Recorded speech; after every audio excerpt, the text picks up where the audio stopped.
सबसे पहला प्रॉब्लम जो आता है वो ये आता है कि कैसे मैनेज करें चीजों को। तो मैंने इस बार सोच के गया था कि मुझे पेपर वन में नियर 40 क्वेश्चंस राइट करके आने हैं और हिस्ट्री में अबाउट 70 क्वेश्चन राइट करके आने हैं, तभी मेरा कुछ हो सकता है। बहुत सारे स्टूडेंट्स हैं जो थोड़ा यस मैम। क्वेश्चन को अवॉइड करते हैं, ये सोच के कि पढ़ लेते हैं, क्वेश्चन तो बाद में कर लेंगे। डिमोटिवेशन तो था मैम, बट थोड़ा बिलीव रखना चाहिए कि इतना पढ़े तो फिर हो ही जाएगा। तो आपका क्या सब स्ट्रॉन्ग था और एंशिएंट मिडिवल मॉडर्न में कुछ वीक भी था? बहुत सारे ऐसे बच्चे होते हैं जो नेट क्लियर करते हैं बट समहाउ जीआरएफ नहीं हो पाता है। Hello everyone, welcome to PW UGC NET and welcome to our session.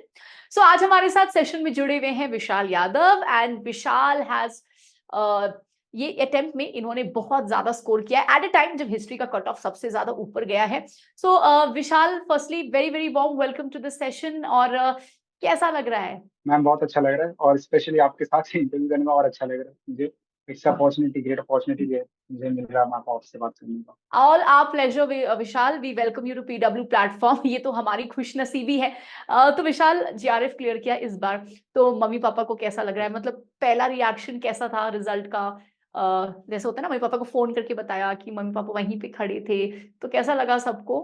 Actually result 10 बजे के आसपास कुछ आया था, बट उस समय वेबसाइट क्रैश हो चुकी थी। तो हाँ। मैं रिजल्ट चेक कर रहा था तो मैंने कम से कम रात के 3 बजे चेक किया रिजल्ट अपना। आई वॉज अच्छा, तो वेटिंग फॉर तुम्हारा द रिजल्ट रिजल्ट। जाके 3 बजे खुला रात को? उस दिन तो बहुत ही हाँ 3 बजे। दर्दनाक रात थी। हाँ, नथिंग वाज वर्किंग, तो हाँ तीन मैम, बजे बहुत रिजल्ट देखा?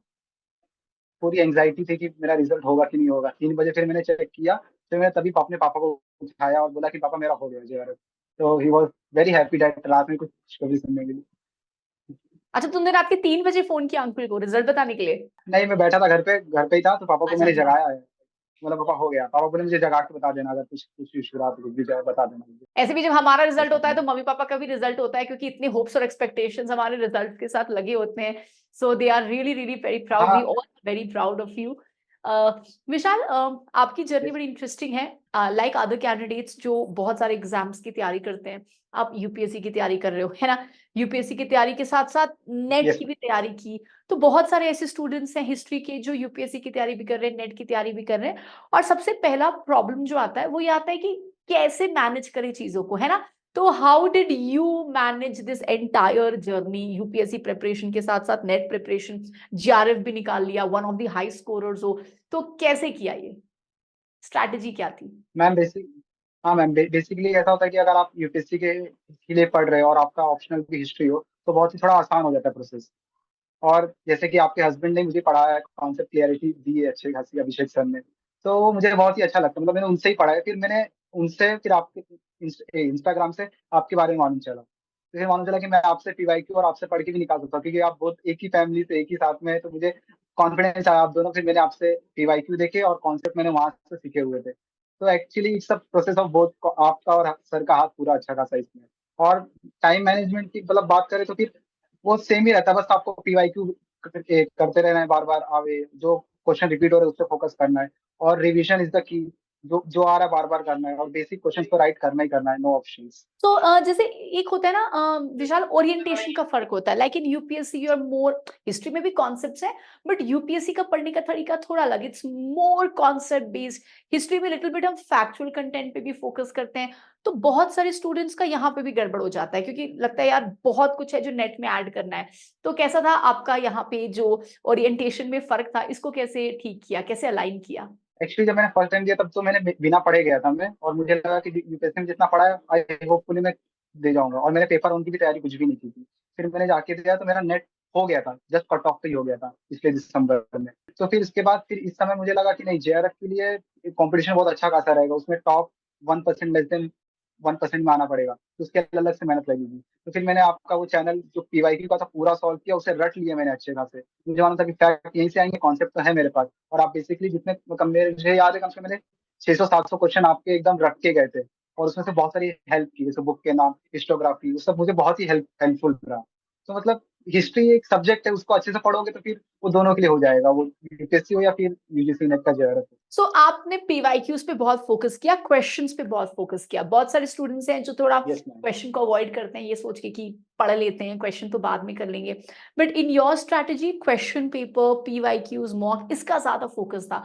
तो इससे कितना हेल्प मिला पेपर में? ऑब्वियसली ये बहुत इंपॉर्टेंट है, बट वो स्टूडेंट्स जो नहीं करके जाते हैं, तो how did this help you?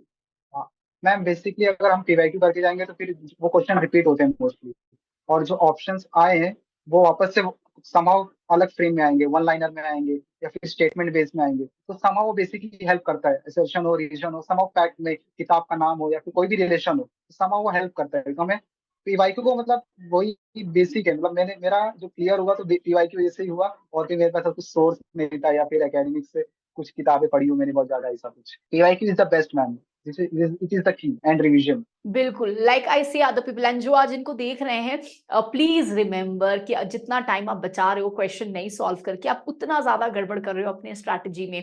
सो विशाल, एक तो मैनेजमेंट आपके लिए था कि भाई नेट के साथ यूपीएससी की तैयारी कर रहे हो, तो ये दो एक मैनेजमेंट इशू हुआ। दूसरा, पेपर वन पेपर टू का आपने कैसे इंटीग्रेट किया? क्योंकि जैसे चलो यूपीएससी की तैयारी कर रहे हो तो हिस्ट्री मोर और लेस ओके, सेम लाइन पे, ओरिएंटेशन में फर्क है, कुछ फैक्ट्स और आएंगे, लेकिन पेपर वन तो टोटली अलग है। तो जनरली जब आप नेट की तैयारी किए तो आपने पेपर वन पेपर टू को कैसे इंटीग्रेट किया? क्योंकि ये बहुत स्टूडेंट्स यहाँ पे गड़बड़ कर देते हैं। हाँ मैम, जब मेरा फर्स्ट अटेम्प्ट में नेट हुआ था तो फिर मुझे लगा कि अगर मुझे जेआरएफ का है तो मुझे पेपर वन पे भी इक्वली फोकस करना पड़ेगा। तो मैंने इस बार सोच के गया था कि मुझे पेपर वन में नियर 40 क्वेश्चन राइट करके आने हैं, और हिस्ट्री में अबाउट 70 क्वेश्चन राइट करके आने हैं, तभी मेरा कुछ हो सकता है। तो बट वो 40 क्वेश्चंस बहुत ही, मतलब फिर मैंने यूट्यूब से देखा, पीडब्ल्यू के बैच से देखा, और भी कुछ क्लासेस के देखे पेपर वन के, तब जाके फिर मुझे समझ में आया, वापस मैंने किया। और पीवाईक्यू उसमें भी मेन था ही, क्योंकि वो रिपीट होता है और उसे याद करना ही करना है। विदाउट हाँ। पीवाईक्यू मुझे नहीं लगता कुछ हो सकता है। तो पेपर वन फिर इस बार भी मैं, लेकिन मेरा 33 राइट हुआ पेपर वन में सिर्फ, तो मुझे लगा कि मेरा नहीं होगा इस बार। समा मुझे लगा कि पेपर में थोड़ा गड़बड़ हो गया, टाइम मैनेजमेंट का इशू हो गया। बट स्टिल मैंने, क्योंकि मैंने हिस्ट्री में 70 to 71 के आसपास पहुंच गया था, तो फिर मुझे कॉन्फिडेंस लगा कि जब आंसर की देखी मुझे लगा नहीं हो सकता है मेरा भी। और रिजल्ट फाइनली है, तो मैं आपके साथ बोल पा रहा हूँ आज। एंड रिजल्ट तो हम सबको पता ही है, धमाकेदार रिजल्ट लेके आए हो आप। So I think one thing you said very good कि paper one is very important, and जिस तरीके से आपने पेपर वन की स्ट्रैटेजी बताई है, everybody should be focusing on paper one. क्योंकि कभी कभी लगता है ना कि ठीक है पेपर वन तो ऑन द स्पॉट कर लेंगे, एंड आई थिंक ये सबसे बड़ी मिस्टेक होती है for most of the aspirants. अच्छा, आप ये बताओ कि जब आप in the course of preparation, जब आप यूपीएससी की तैयारी कर रहे हो और नेट की तैयारी कर रहे हो, तो एंशियंट मिडिवल मॉडर्न में एक होता है ना, कुछ वीकर सेक्शंस होते हैं, तो आपका क्या सब स्ट्रॉन्ग था और एंशिएंट मिडिवल मॉडर्न में कुछ वीक भी था? एंड जो वीकनेस थी फिर उसको कैसे आपने अपने स्ट्रेंथ में बदला? हाँ मैम, मेरा बेसिक दो तीन पॉइंट थे, जैसे फॉर एग्जांपल हिस्टोग्राफी और बुक के नाम रखना। वो यूपीएससी में ऐसा नहीं पूछा हम्म। जाता है कि कौन से स्कूल के, स्कूल ऑफ थॉट से। तो फिर ये कंफ्यूजन था, और बुक के अंदर क्या क्या लिखा है, किसने कितना बताया, वो तो मेरे लिए बहुत ही, मतलब ओवरवेलमिंग फैक्ट्स थे मेरे लिए, मुझे समझ नहीं आ रहा था मैं कैसे करूंगा। तो फिर मैंने फिर देखा कि आपने उस टॉपिक को भी स्पेसिफिक करवाया था, कि बुक्स के नाम, ऑथर्स के नाम, हिस्टोग्राफी के भी।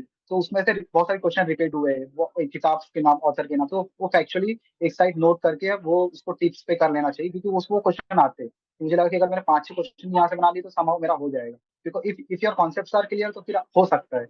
और लेकिन फैक्ट्स बहुत जरूरी इंपॉर्टेंट हो जाता है। अगेन वेरी वेल सेड, क्योंकि हम क्या करते हैं ना, हम रटने के पीछे रहते हैं एंड जो कॉन्सेप्चुअल क्लैरिटी होती है उस पर ज्यादा फोकस नहीं करते हैं, which you said very right कि आपके कॉन्सेप्ट्स क्लियर होने चाहिए। Because if the concept is clear, फिर किसी भी तरह के क्वेश्चंस आते हैं आप उसमें एलिमिनेशन और आराम से क्वेश्चन को सॉल्व कर सकते हो।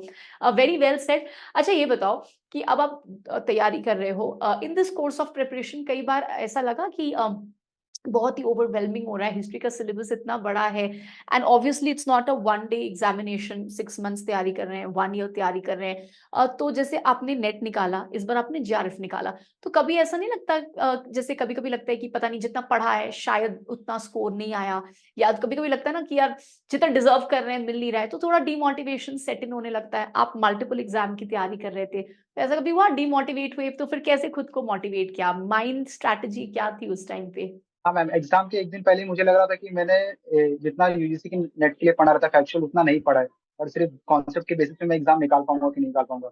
जो एक एक क्वेश्चन मुझे बाहर कर सकता है, अंदर कर सकता है, तो मुझे बहुत डर लग रहा था। तो फिर मैंने एग्जाम जब देने गया तो फिर मुझे लग रहा था कि हो रहा है। फिर लास्ट मोमेंट में मेरे कुछ क्वेश्चन पैनिक्स हो गए, फिर भी मैंने अटेम्प्ट किए। तो जब मैं एग्जाम हॉल से निकला तो फिर मुझे लगा कि जून की तैयारी वापस से करनी पड़ेगी, वापस फॉर्म भरना पड़ेगा, कि मुझे लग रहा था कि जेआरएफ तो नहीं होगा। नेट तो हो चुका है, बट जेआरएफ क्वेश्चन आ जाता था कि होगा कि नहीं होगा। तो बेसिकली फिर मैंने सोचा कि थोड़ा कॉन्फिडेंस रखते हैं कि अगर कुछ टफ हुआ रहेगा, टाइम मैनेजमेंट का इशू रहेगा, वो सबके लिए होता है, बिकॉज एग्जाम सेम है, सब लोगों का एटमोसफियर सेम है, सबके लिए हुआ। फिर मैं 4-5 दिन सोच ही रहा था कि मेरा होगा कि नहीं होगा। अगर नहीं होगा तो फिर मेरे वापस 6 महीने जाएंगे इस एग्जाम में, फिर मैं यूपीएससी की तैयारी कब कर पाऊंगा। और बट स्टिल मैं जब आंसर किया तो फिर मुझे लगा कि मेरा स्कोर 200 208 10 तक जा रहे थे, फिर मुझे लगा कि नहीं हो सकता है, हो सकता है। सो दैट्स, और डिमोटिवेशन तो था मैम, बट थोड़ा बिलीव रखना चाहिए कि इतना पढ़े तो फिर हो ही जाएगा। अब इतना पढ़ के भी नहीं होगा तो फिर फायदा ही क्या। बिल्कुल, self believe is very very important. भले कोई कुछ भी बोले, if we know we have prepared, तो खुद पे भरोसा रखना बहुत जरूरी है। Very well said. जो भी सुन रहे हैं आपको, उनके लिए बहुत इंपॉर्टेंट है, क्योंकि हम ना छोटी छोटी चीजों में डीमोटिवेट हो जाते हैं, but that is where we need to know कि ठीक है, होगा, थोड़ा सा पेशेंस। अच्छा विशाल, आप एक बात बताओ, जैसे आपने जेआरएफ क्लियर किया, उसके पहले आपने नेट क्लियर किया, तो बहुत सारे ऐसे बच्चे होते हैं जो नेट क्लियर करते हैं बट समहाउ जेआरएफ नहीं हो पाता है। अब इधर उन्हें समझ नहीं आता है कहाँ पे स्कोर बढ़ाना है, तो आपने कैसे एनालाइज किया कि भाई मेरा नेट हुआ एंड समहाउ मुझे in maybe certain set of questions या कुछ चीजों पे मेहनत करनी कि मेरा जेआरएफ निकल जाए। तो ये नेट से जेआरएफ तक का जो सफर था, इसमें क्या आपने कुछ अलग किया, या आपने किन चीजों पे ज्यादा फोकस किया कि आपका स्कोर बढ़े? क्योंकि आई थिंक बहुत सारे स्टूडेंट्स को ना ये जानना है, बिकॉज मेनी स्टूडेंट्स ना वो थ्रेशोल्ड क्रॉस ही नहीं कर पाते हैं, मतलब नेट में तो वहीं रह जाते हैं, कहीं ना कहीं जेआरएफ के लिए जो नंबर ऑफ क्वेश्चंस है वो कम हो जाते हैं। तो नेट से जेआरएफ तक का जो सफर है उसको कैसे तय किया, क्या अलग किया कि इस बार जेआरएफ हो गया compare to previous times? Previous time मैंने कुछ ऐसा खास खास नहीं किया, बट इस बार मैंने समझा कि पेपर वन भी इक्वली वैल्यू करता है। पिछली बार मैंने पेपर वन को छुआ नहीं था, इस बार मालूम चला कि 10 यूनिट होते हैं इसमें, ये सब आईसीटी भी होता है, मुझे मालूम नहीं था। मैं बस नॉर्मल आईक्यू बेस पे क्वेश्चन मार्क करके आ गया था नेट, तो इस पे मालूम चला कि पेपर वन को भी इक्वली वैल्यू करना है। तो फिर उसमें मैंने पेपर वन को अच्छे से किया। आपको 40 के आसपास क्वेश्चन राइट करना ही चाहिए, कि पेपर वन में राइट होना चाहिए। और फिर मुझे मालूम चला कि हिस्ट्री में मुझे बुक्स और ऑथर बेस पे जाना है, हिस्टोग्राफी जाना है, किसकी क्या किताबें थी, किसने क्या कहा था। क्रोनोलॉजी वाले क्वेश्चन मेरे रॉन्ग होते थे हमेशा, इतना फैक्चुअली में नहीं कर पाता था। बट फिर भी मैंने इस सब पे फोकस किया, क्रोनोलॉजी पे और हिस्टोग्राफी पे, और और किसके बुक के ऑथर का नाम क्या है, ईयर वाइज क्रोनोलॉजी, इस टाइप के क्वेश्चन मेरे वीक थे। तो मैंने जो मेरी वीकनेस थी इस पे फोकस किया, क्योंकि मालूम था कि हाँ क्वेश्चन हो रहे, but cut to cut competition रहता है, तो फिर हमको बेसिकली जहाँ पे हमारी वीकनेस है और लोगों को पीछे करना है इस कंपटीशन में। तो फिर वही मैंने फोकस किया, वीकनेस पे काम किया अपने पेपर वन में भी और पेपर टू पे भी मैंने। And I think this is where you said a very good line कि हमें ना पता नहीं चलता हमारे वीकनेसेस क्या है। तो आपने अपने वीकनेसेस को कैसे आइडेंटिफाई किया? You solve questions and then you realise कि यहाँ पे गड़बड़ हो रहा है और यहाँ पे ध्यान देना है। क्योंकि बहुत लोगों को वीकनेस भी नहीं पता होती है, मतलब many times they are clueless, कि समझ ही नहीं आता है कि यार क्या पोर्शन वीक है। तो आपने वीक एरियाज कैसे आइडेंटिफाई किया? हाँ मैम, बहुत लोग क्या करते हैं कि वीकनेस पकड़ने के लिए टेस्ट सीरीज दे देते हैं, बट मैंने एक बार नेट यूजीसी नेट दिया तो समझ गया कि मेरी वीकनेसेस क्या थी। तो मुझे समझ में आ गई मैंने क्रोनोलॉजी वाले क्वेश्चन, हिस्टोग्राफी वाले क्वेश्चन और फैक्ट वाले में क्वेश्चन कर ही नहीं पा रहा हूँ। और कुछ तो पेपर वन के कुछ क्वेश्चन है जो पता नहीं वो सब्जेक्ट ही क्या है, मुझे मालूम नहीं था पेपर वन में, या यूनिट कौन सा है मुझे मालूम ही नहीं था। तो फिर मालूम चला कि यार पेपर वन में मैंने याद किया कि मैं कौन से क्वेश्चन नहीं कर पा रहा था पेपर वन में।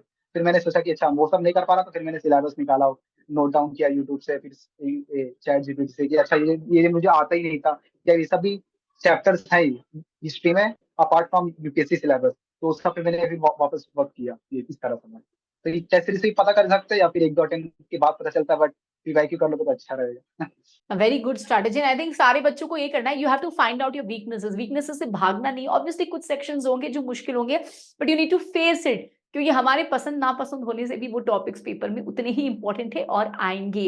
अच्छा मुझे ये बताओ, एग्जामिनेशन के एक वीक दो वीक पहले होता है ना, मेजर टाइम होता है, आप कोई भी एग्जाम दे रहे हो, बहुत ज्यादा प्रेशर होता है कि पेपर क्लियर हो जाए, प्लस ये भी लगता है पता नहीं जो पढ़ के गए वो आएगा नहीं आएगा। ऊपर से हिस्ट्री एज अ सब्जेक्ट इतना बड़ा है ना कि लगता है कि पता नहीं बहुत कुछ छूट रहा है, क्योंकि ऑब्वियसली हम सारा हिस्ट्री तो नहीं पढ़ते हैं। तो लास्ट के एक दो वीक क्या स्ट्रैटेजी थी, मतलब आपने कैसे अपना दिमाग को कूल काम रखा? What was your strategy?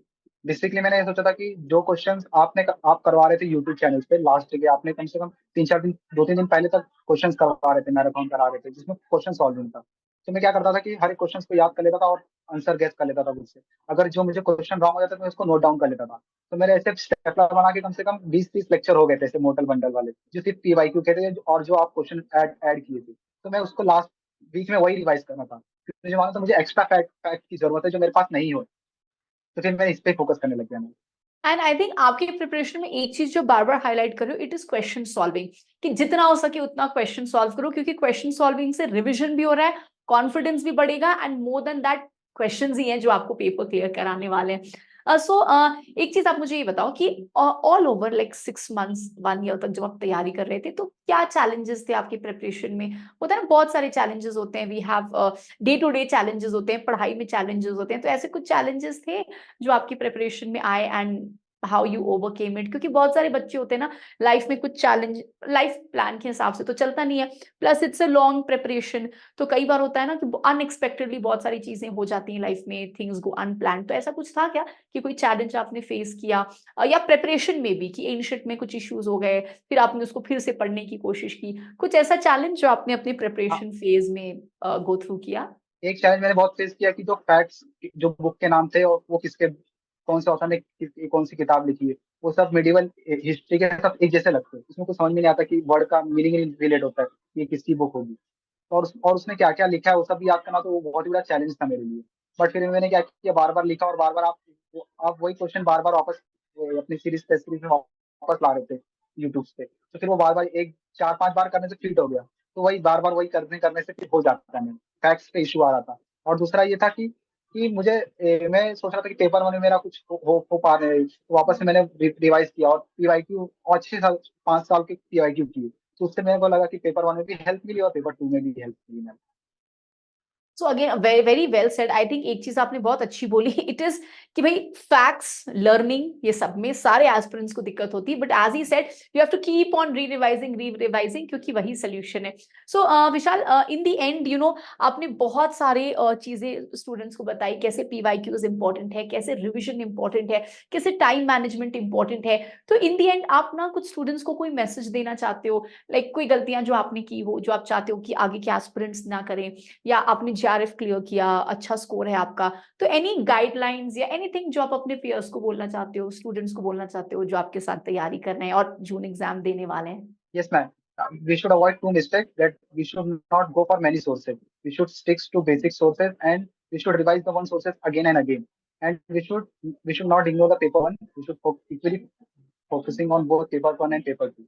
And the key to JRF is revision and PYQ solving. That's all, ma'am. Very good strategy, revision, PYQ solving, and as he said बहुत ज्यादा सोर्सेज नहीं। हर बुक जो मार्केट में, it is not important, you need to know paper का level क्या है, किस तरीके से सोर्सेज पढ़ने। And Vishal, hats off to you, hats off to your effort. You actually show us कि कैसे कंसिस्टेंसी और डेडिकेशन जो है बहुत इंपॉर्टेंट है किसी भी जर्नी में। तो आपकी यूपीएससी और नेट की जर्नी साइमल्टेनियसली चल रही है, नेट में तो जेआरएफ आ गया। Now wishing you all the very very best for the other examination जो कि आप दे रहे हो, and by God's grace UPSC में भी आप ऐसे ही झंडे गाड़ने वाले हो। So all the very very best for your future endeavours, wishing you all the luck, and just pray to God, I pray कि आपका सब कुछ अच्छा हो, एंड जो आगे की जर्नी आप अभी जिस जर्नी के मिडिल प्रोसेस में हो वो जर्नी भी फुलफिल रहे। यूपीएससी में भी झंडे गाड़ो नेट के साथ साथ, एंड फ्यूचर में बहुत सारे अकम्पलिशमेंट्स आपके। So all the very best to you for all your future endeavours. Thank you for coming to PW, and really really very happy to you to talk to you in the session. Thank you, ma'am. Thank you so much. बहुत अच्छा लगा आपसे बात करके मुझे। Same year, really great talking to you, and आपने students को बहुत अच्छे से इंस्पायर किया है। अब ऐसे ही आप आगे और लाइफ में आगे बढ़ो, सो दैट और ज्यादा हम स्टूडेंट्स को इंस्पायर कर पाए। Thank you so much for coming to a platform, and take care.